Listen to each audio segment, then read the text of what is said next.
One time in a small valley among ancient mountains, there was a great spiritual master lying on his deathbed. He breathed slowly and his face was serene, and his disciples were around him with sorrowful hearts. They sat in utter silence, desiring to hear the final words of the man who had led their lives in wisdom, compassion, and light.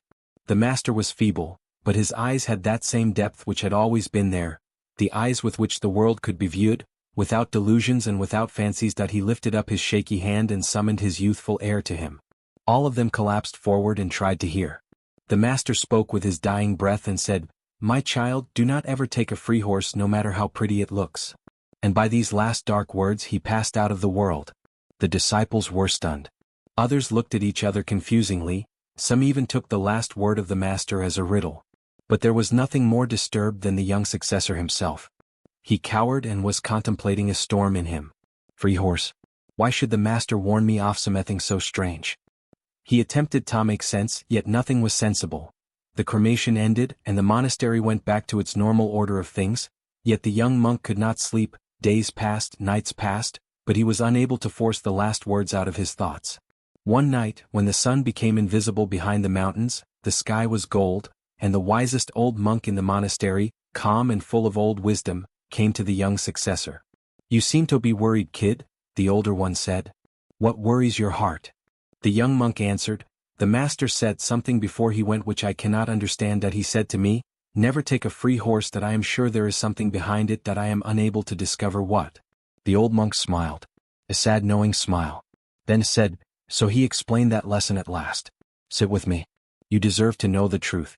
The young monk sat next to him on a stone bench under a banyan tree.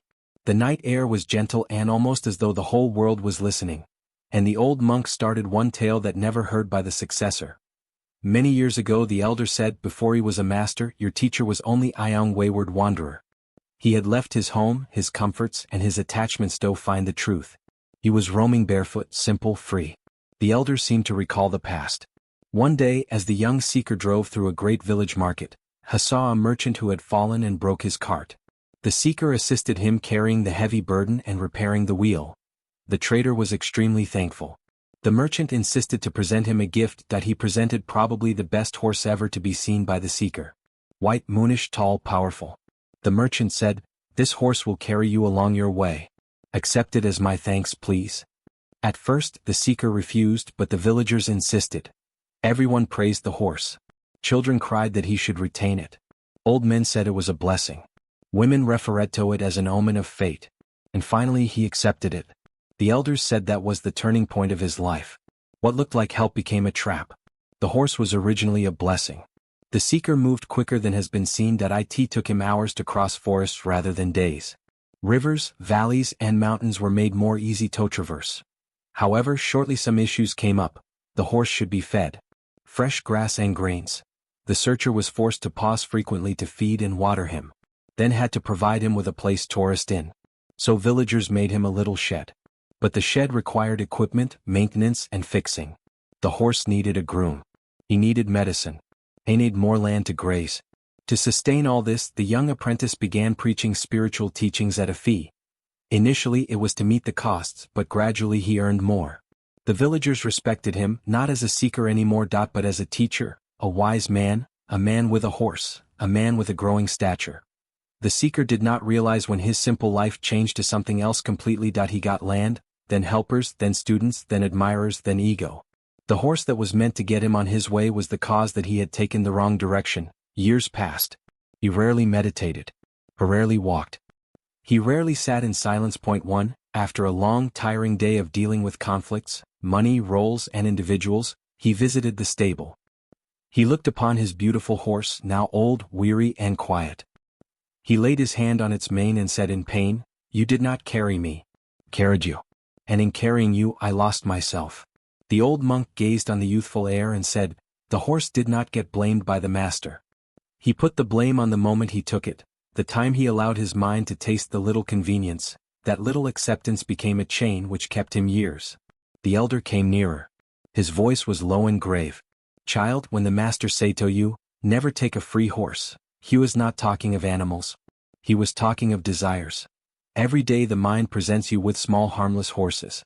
A small distraction, a small comfort, a small escape. You tell yourself just this once, it's not a big deal. What harm can it do? I deserve it. And slowly the horse grows. The desire needs more. More time, more attention, more energy, more sacrifice until one day you realize the thing that was supposed to help you has started controlling you. You think you are riding the desire, but actually the desire is riding you. Remember, the master lost years of his spiritual path not because of a big mistake but because he of one small acceptance. That is how the mind traps us. Dear listeners, if we are honest, this is exactly how our lives fall apart. You watch something just for 5 minutes. You skip exercise just for today. You talk to someone toxic just once. You try a harmful habit just to see. You scroll your phone for a break, and slowly, silently, that just once becomes a pattern. The pattern becomes a habit. The habit becomes chains. This is how addictions form bad habits. Discipline dies. Relationships break minds. Weakened dreams fade. Almost every downfall begins with a free horse. A temptation that seems harmless at first, but consumes your peace over time. A mind that is not controlled early will eventually control you. That is why the master gave such a strange warning. So you remember it. It stays in your mind. It sticks in your heart. It saves your life when a free horse appears. Never accept the free horse of mental indulgence, because what you think you own may soon own you. If you learn something meaningful from this story, share it with someone who needs it. Your one share may change the life of other person. Don't forget to like, comment, and subscribe to my channel for daily life lessons.